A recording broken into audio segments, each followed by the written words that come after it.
Vuoi assaggiare una birra dove al suo interno scopri la specialità tipica friulana? Lumi Beer, il prodotto ricavato in 20 ettari di terreno coltivato orzodistico, biodiversità, performance ambientale. Lumi Beer nelle sue 5 versioni disponibili, 4 per consumo veloce e dissetante e la versione Magnum per intenditori. Lumi Beer si abbina a qualsiasi palato. Lumi Beer è un prodotto esclusivo Azienda Agricola Pancera, il buon seme, i buoni frutti.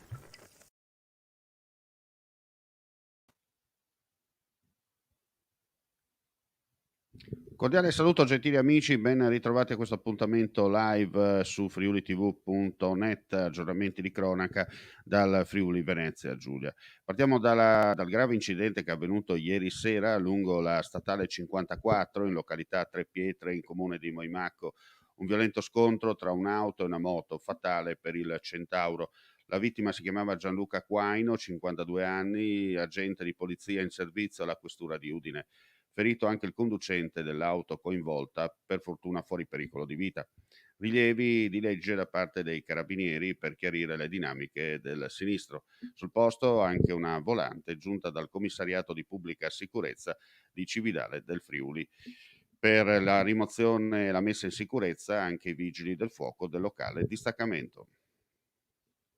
Cambiamo argomento e parliamo di un'importante iniziativa perché i carabinieri del nucleo tutela del patrimonio culturale di Udine restituiranno all'ordine teutonico della provincia italiana dell'Alto Adige un dipinto del XVII secolo trafugato dalla disciolta commenda teutonica di Vipiteno, compressivo di cornice in foglia d'oro, recentemente recuperato al termine di un'indagine coordinata dalla Procura della Repubblica di Bolzano e intrapresa a seguito di un controllo effettuato su un catalogo d'asta online relativo ad un esercizio commerciale di settore della locale provincia autonoma.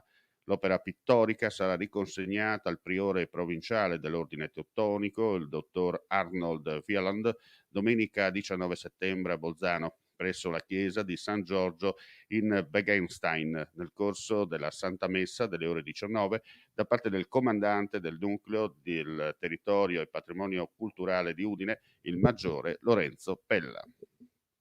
E ora cambiamo argomento, ci trasferiamo a Roma perché ieri c'è stato un importante incontro per quanto riguarda Dante Guarneriano.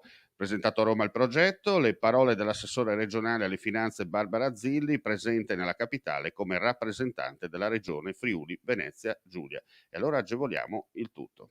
Questo è un impegno collettivo ed è il frutto di un connubio meraviglioso tra la città di San Daniele, la sua biblioteca e appunto l'associazione Scriptorium. La Regione guarda con stima, attenzione e riconoscenza a questo lavoro che viene svolto in maniera certosina e continuamente e ovviamente è una missione quella che ci viene affidata, cioè di poter divulgare la conoscenza di Dante in questo caso, ma di tutta la documentazione importante, i tesori importanti che abbiamo custoditi all'interno della biblioteca guarneriana grazie alle sapienti mani e all'arte intellettuale che l'associazione Scriptorium ha saputo intessere su queste progettualità.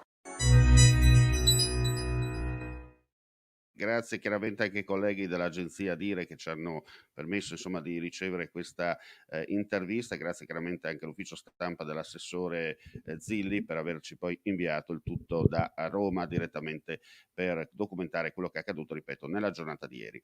Con questo è tutto, grazie come sempre per la visione e l'ascolto, ulteriori aggiornamenti sul nostro sito www.friulitv.net, per quanto riguarda il live torneremo con voi intorno alle 14 con le altre notizie. Buona giornata. Ehi, dico a te, vuoi un apparecchio acustico a costo zero? Acustica Friulana, via Visinale 16, Muzzana del Turniano, Udine. Telefono 334 27 67 731. Test dell'udito direttamente a domicilio, semplice e veloce. Pagamenti su misura. Non aspettare di non sentire. Campagna di prevenzione dei problemi uditivi. Acustica Friulana. Test dell'udito direttamente a domicilio, semplice e veloce. Un'occasione da non perdere.